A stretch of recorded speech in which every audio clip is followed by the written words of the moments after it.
اما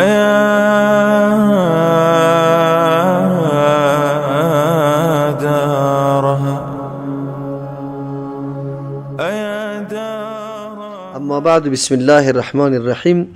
بدعت دو قسم است. از مفهوم و مقصد محمد رسول الله ای گرفته شد که راه و روش بندگی الله متعال و عبادت الله متعال پیغمبر صلی الله علیه و سلم برای ما بیان بکنه. لازمه عقیده کردن به رسالت پیغمبر علیه السلام است که وقتی ما اقرار کردیم که بله پیغمبر رسول الله است و ما به دل خود تصدیق کردیم، هر عمل ما باید به طریقه و روش رسول الله صلی الله علیه و سلم باشه. و حدیث پیش تیر کردیم که من عمل عملا لیس علیه امرنا فهو رد. هر کسی که یک عمل ولو که خیلی نیک معلوم میشه، در ظاهر خوب معلوم میشه، اگر کسی انجام میده اما به طریقه و روش پیغمبر صلی الله علیه و سلم نباشه، او مردود است. الله متعال او را قبول نمیکنه. پس برای قبولیت عمل دو چیز ضروری بود که او در حقیقت مفهوم مقصد لا اله الا الله محمد رسول الله است. یکی خاص کردن عمل برای الله متعال که مقتضای لا اله الا الله است. کسی که باور داره که غیر از الله دیگه کس لایق عبادت نیست، پس هر عبادت باید مخصوص الله متعال باشه، لحاظ هیچ کسی را دیگه انجام عمل نداشته باشه. دوم، لازمه محمد رسول الله ای بود صلی الله علیه و سلم که می عمل به نقشه و طریقه رسول اکرم صلی الله علیه و سلم باشه. اگر یک عمل کسی انجام میده به نظر خودش خیلی خوب معلوم میشه اما اون نقشه را پیغمبر نداده باشه، به نزد الله مردود است. و این را بر ما واضح کرد، در کتاب پیش خواندیم که پیغمبر صلی الله علیه و سلم در هر جمعه این کلمات تکراری میگفت که و ایاکم و محدثات الامور، خدا نگاه کنی از چیزایی که جدید پیدا میشه، فإن كل محدثة بدعه و كل بدعه ضلاله. چرا هر چیز جدید ای بدعت است و هر بدعت گمراهی است. از امو خاطر ضرورت ایجاب کرد که ما بدعت بشناسیم. اما بدعت شناختن موقوف بالای تقسیمش است که بدعت دو قسم است. بدعت خو ما ان شاء الله در تخته شرح میدیم، تقسیم میکنیم، تقسیماتی که در بدعت میشه و بدعت چی را میگه. چرا از حدیث پیغمبر صلی الله علیه و سلم مفهوم یا تعریف بدعت هم نمایان میشه که باز بعد از او بشناسیم که بدعت چی را میگه. در دین بدعت بد است. هر بدعت یعنی هر چیزی نوی که مطلقاً باشه بد نیست. اسباب و وسایل زندگی که سبب راحت ما و شما شده، گروپ و برق و ایمیز و کتاب، کل شی بدعت نیست. مذموم یا بد بدعت چیست؟ شرعی است که تقسیم میکنیم ان شاء الله ذهن نشین شود به خاطر که شما این نکته ها را بدانی. در اینجا در کتاب علی مؤلف رحمه الله بدعت بر ما دو قسم تقسیم میکنه. یکی بدعت مکفره است، یعنی او بدعتی که انسان به کفر نزدیک میسازه، از دایره اسلام میکشه. و یکی بدعت مفسقه است، یعنی آدم در فسق میرسانه، آدم از دایره اسلام نمیکشه. هر دو بدعت مذموم است، اما بدعت اول که او آدم در کفر میرسانه او سخترین بدعت است، چرا که انسان اسلام از دست میده. از همون خاطر وقتی در بدعت اینطور بدعت های پیدا میشه که انسان در کفر میرسانه، اجتناب از بدعت امر خیلی ضروری است و باید هر مسلمان درک بکنه که اینی چیز بدعت است، به خاطری که خودداری بکنه. اگر نکنن نشوه که نعوذ بالله در سر حد برسه بدعتش که را مکمل از دین چی کرده باشه، بیرون کرده باشه. بدعتی که مسلمان را کافر و از دایره اسلام خارج میسازد یک قسم بدعت است. دوم، بدعتی که مسلمان را فاسق میسازد. علی هر کدام مؤلف رحمه الله برای ما تشریح میکنه. بدعت هایی که مسلمان را کافر و از دایره اسلام خارج میسازد آن است که وی مرتکب یکی از نواقض اسلام شود. چیزی که اسلام از میده میسازه، چیزی که اسلام از بین میبره، یکی از این امور مرتکب شود، اینی را بدعت چی میگه؟ بگه مکفره یا بدعتی که انسان کافر میسازه. عالی نواقض اسلام اینجا تشریح نمیکنه. چرا؟ بحث آخری کتاب ما شما مکمل در مورد چی است؟ نواقض اسلام است. مانند انجام دادن عبادت برای غیر الله جل جلاله. یک انسان میخیزه عبادت به غیر الله انجام میده. مثلا یک آدم نماز به غیر الله میخوانه، روزه را برای غیر الله میخوانه، نعوذ بالله ذبح به نام غیر الله میکنه. یک عبادت است. دعا را از غیر الله میخواه، یک عبادت است. هر عبادتی که بغیر الله شوه او انسان از دایره اسلام چی میکنه؟ میکشه. این شرک اکبر هم گفته میتونیم. یا انکار و تکذیب پروردگار. یک انسان میگه نه الله نیست، نعوذ بالله، یا الله هست خو یک و یگانه نیست، یا الله هست خو صفات نداره، یا الله کدام صفتی که در قرآن برش ثابت است در حدیثی صحیح آمده از او انکار میکنه، از خود الله یا صفتش ایره انکار میگه. و همچنین تکذیب چیره میگه؟ الله که کدام سخن نگفته کلام بر ما بیان کرده، مثلا عذاب بیان میکنه، الله میگه که جهنم اینی قسم آتش است و اینی قسم عذاب داره و تو میگی نه. قرآن گفته که شما پس زنده میشی، تو میگی نه، این تکذیب میگه. یعنی کدام امری را کلامی را که الله گفته، حکمی را که الله بیان کرده تو را دروغ بشماری، یا از جمله نواقض چی است؟ اسلام است. یا پیامبرش و غیره، یا است که انکار از پیغمبر بکنه یا تکذیب پیغمبر بکنه. انکاری را میگه ما سر رسالت و پیغمبری تو را قبول ندارم، نعوذ بالله. یا چی است؟ بدعتی است که انسان چی میکنه؟ در کفر داخل میکنه، از اسلام میکشه. یا تکذیب میکنه، پیغمبر خبر داده که اینی امر شده نیست و تو میگی نه این دروغ است، نعوذ بالله، اینی را تکذیب میگه. و غیره نواقض اسلام هر کدامش که باشه. شخصی که مرتکب چنین اعمال میگردد مرتد شده و از دین اسلام خارج میگردد. به طور مثال ادعای برخی از فرقه های منسوب به اسلام که میگویند قرآن کریم ناقص یا تحریف شده است. حالی اگر یک جماعت پیدا شود، هر کسی که باشه، به هر نامی که باشه، و این عقیده را داشته باشه که قرآن کریم ناقص است، نعوذ بالله، یک تمام ضروریات مسلمان ها یا انسان ها یا بندگان الله در این گفته نشده، پوره نشده، این قرآن ناقص است، این کافر است. چرا کافر است؟ به خاطری که تکذیب قرآن میکنه. الله متعال قرآن مکمل روان کرده. یا ایست که میگه تحریف شده، کسی در قرآن دست زده یا کلماتش تغییر داده، این طرف و طرف کرده، این تحریف میگه. از او خاطر ایام آدمی کافر است. چرا؟ به خاطری که تکذیب آیت قرآن میشه. الله متعال میفرماید نحن نزلنا الذکر و انا له لحافظون، ما قرآن نازل کردیم و ما حفاظتش در زمین خود گرفتیم. اگر نعوذ بالله ما بگیم که قرآن ناقص شده یا تحریف شده، نعوذ بالله الله توان و قدرت نداشت که از او حفاظت میکرد. چرا خود بیان کرده و وعده داده که ما را حفاظت میکنیم و بعد از او نقصان پیدا شود. این گپ خیلی چی است؟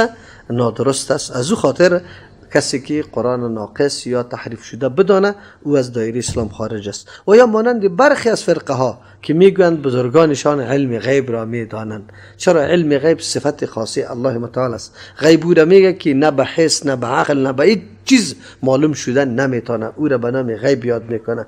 و کسی ادعا بکنه که بله بزرگایش کلانایش هر کسه نسبت علم غیب برش بکنه، او نعوذ بالله از دایره اسلام خارج است. چرا؟ به خاطری که صفت خاص برای الله متعال است. قرآن تکذیب میکنه.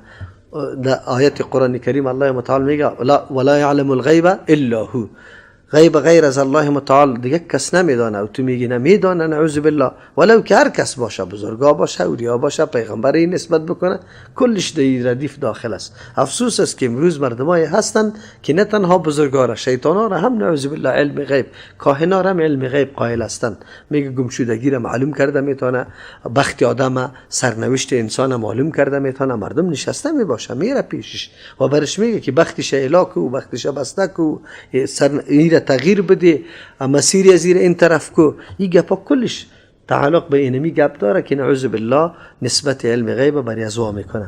اما بدعتی که مسلمان را فاسق گردانیده ولی از اسلام خارج نمی کند، مشتمل بر امور غیر از نواقض اسلام است. بدعتی که انسان درجه فسق میرسانه، او چیزایی است که نواقض اسلام نیست، یعنی اسلام توسطش میده نمیشه. مانند مشخص ساختن زمان یا مکان برای عبادات از عبادت. چقدر خوب است. ما قاعده است که شریعت کدام جای برای کدام عبادت خاص نکرده و تو را خاص میکنی. این بدعت است. پیغمبر خاص نکرده تو خاص میکنی.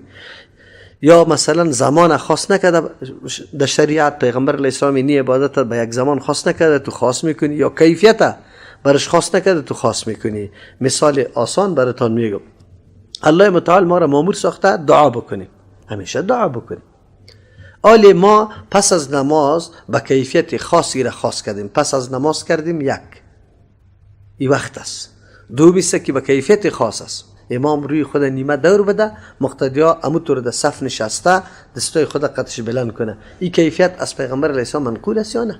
نیسته.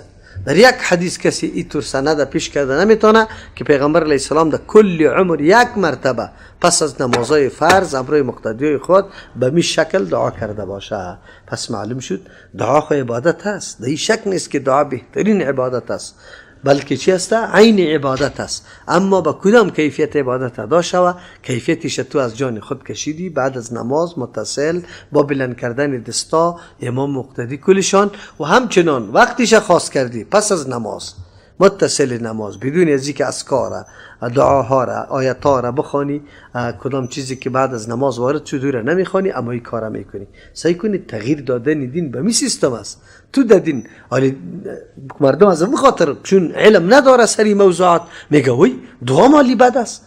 دعا بد نیست، اما کدام جایی که برش خاص کردی تو خاص کردی شریعت نکرده بود، نعوذ بالله یک شارع تو جور شده تو ولی خاص میکنی، یک کیفیت تو برش پیدا کردی. اینی را مردم میگه که تو تابعداری طریقه پیغمبر نیستی، بلکه از خود طریقه را ایجاد کرده. بدعت اینمی را میگه.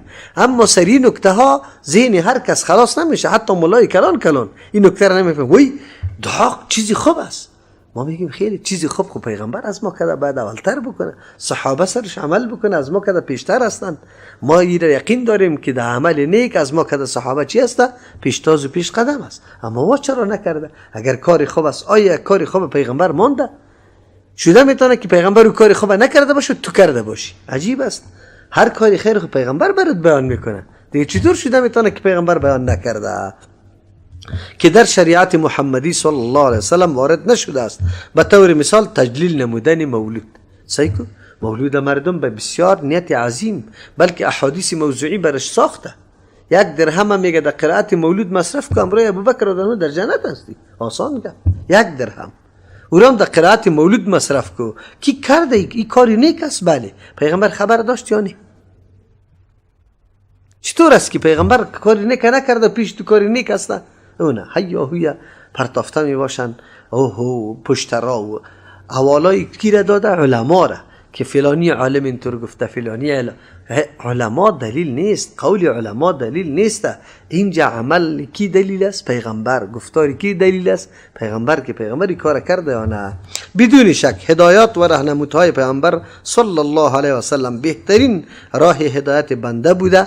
کمال بنده و رستگاری وی نظر و پیروی وی از هدایت رسول الله صلی الله علیه و سلم می باشد.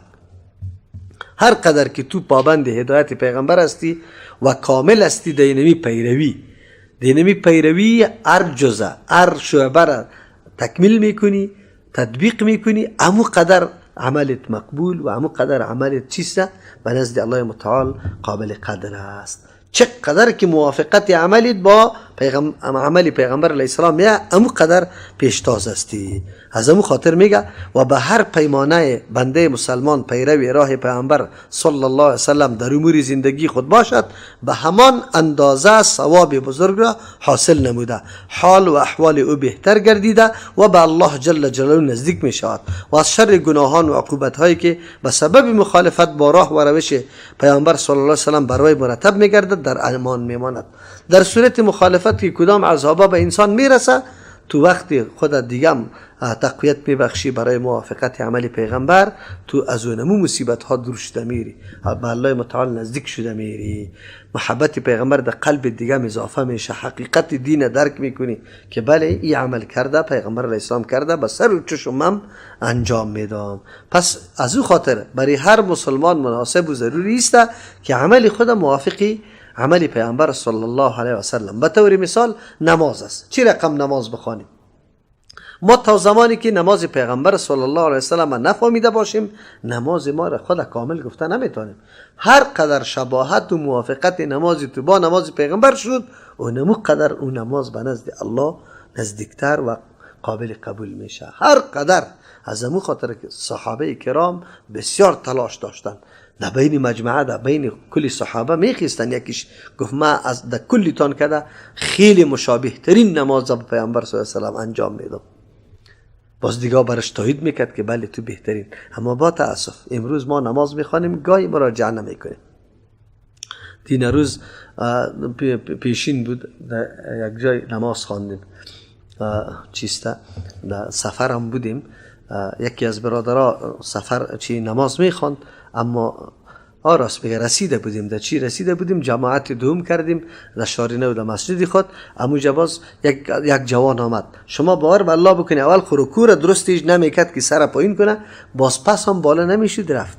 باز بعد از او برش گفتم که بیادرکم تو وقتی خدا در ایجا دادی، وضو کردی، زحمت کشیدی، اما به این شکل نماز ایره پیغمبر علیه السلام رد کرده. صحابی صرف محض قومه و جلسه را درست نمیکرد، خب مطمئن آرام نمیگرفت پشتش، یاد استاده شدن 3 مرتبه پس روان کرده. برش گفته که ارجع فصلی فانک لم تصلی، بگرد تو نماز از سر بخوان چرا که تو نماز نخوانی. عجیب است فتوای پیامبر صلی الله علیه و سلم به ایست که نماز نمیشه، مردم نماز میخوان. مشکل در کجاست؟ مشکلی تو است. البته میگن نماز هر رقم که استاد شدی خلاص هستی. نه، هر رقم استاد شدن به درد نمیخوره تا وقتی که نقشه پیامبر را پیاده نکنی. عالی میگه و جز این نیست که دستورات و فرموده های پیامبر صلی الله علیه و سلم به خیر و مصلحت دنیوی و اخروی بنده تمام می شود. یقینا هم اگر ما تعلیمات پیامبر علیه السلام در زندگی خود تطبیق بکنیم، یقینا که نیکبختی دنیا و آخرت نصیب ما میگرده. همچنین عمل و باور کردن اموری که رسول الله صلی الله علیه و سلم امت را از آن منع و برحذر نمودند باعث تباهی و زیان بنده میگردد. پیغمبر که از کدام چیز تو را منع کرده که تو را او را انجام میدی، یقینا بربادی است. بنده باید بداند که دوزخ به شهوات و آرزوها و بهشت به سختی ها پوشانیده شده است. منظور است که پیروی از طریقه رسول الله صلی الله علیه و سلم امر آسان هم نیست، مورد اعتراض انتقاد مردم قرار میگیری. خلیکنی بر ما میگه که بله جنت توسط چی است؟ مصیبت ها پوشیده شده، اما دوزخ توسط شهوات و خواهشات نفسانی است. او آدم جلب میکنه به او طرف، چرا که شهوات است، حالا که داخل چی است؟ جهنم است. اما جنت بیرونش یک دم سختی هاست که صبح نماز میخیزی از خواب شیرین، این سختی نیست. روزه را از صبح چند 12 ساعت 11 ساعت 13 ساعت، بعضی سالای روز دی مسلم امی سالا چیسته 14 ساعت روزه میگیری، از طلوع فجر تا غروب آفتاب. چقدر سختی است. امروز ما تو که در درس آمدیم، باران می باشه، گل می باشه، راه خراب می باشه، خوف و خطر وجود داره، اما ما تو برای درس میایم به خاطر از اینکه چیزی را یاد بگیریم. هیچ گاه عبادت الله بدون مشقت نیست، یک نوع سختی را که لا اقل مخالفت طبیعت انسان نمیخواه که فقط پابند باشی، ملتزم باشی. میگن نه، آزاد در طرف بگرد، بخو، بنوش. این پابندی ها را، محدودیت ها را کی وضع کرده؟ یعنی مخالفت طبیعت انسانی خودش عبادت است. خودش انسان چی میکنه؟ تربیت میکنه که انسان دیگه هم خود کامل بکنه. پس کسی که به سخنان و فرموده های رسول الله صلی الله علیه وسلم باور و یقین کامل داشته باشد، از هدایاتشان پیروی نموده و از منهیات و خواهشات نفسانی نامشروعی که گاه دل به آن میل میکند اجتناب میورزد و بر سختی ها و مشکلاتی که شاید عاید وی گردد صبر و شکیبایی اختیار مینماید، زیرا وی از عواقب ناگوار بی صبری آگاه است. اگر ما در این موارد که عبادت های الله متعال و پیروی از رسول الله صلی الله علیه وسلم است، ما صبر نکنم، همین مشکل در سر خود قبول نکنم، بس خود نعوذ بالله در بدری است. چرا؟ عاقبت ناگوار در دنبالم می آید. مخالفت پیغمبر تباهی عملم است، بربادی عملم است، در بدر میشم. از او خاطر کسی که آگاهی را داره او تلاش میکنه که هر عملش موافق عملی کی باشه؟ رسول الله صلی الله علیه وسلم باشه. با چنین کار بنده مومن از عذاب و شکنجه آخرت نجات می‌یابد و اجر و پاداش بزرگ را حائز می‌گردد، یعنی حاصل میکنه یا احاطه میکنه. کدام که پابند دین باشه و تعلیمات پیغمبر عملی کنه.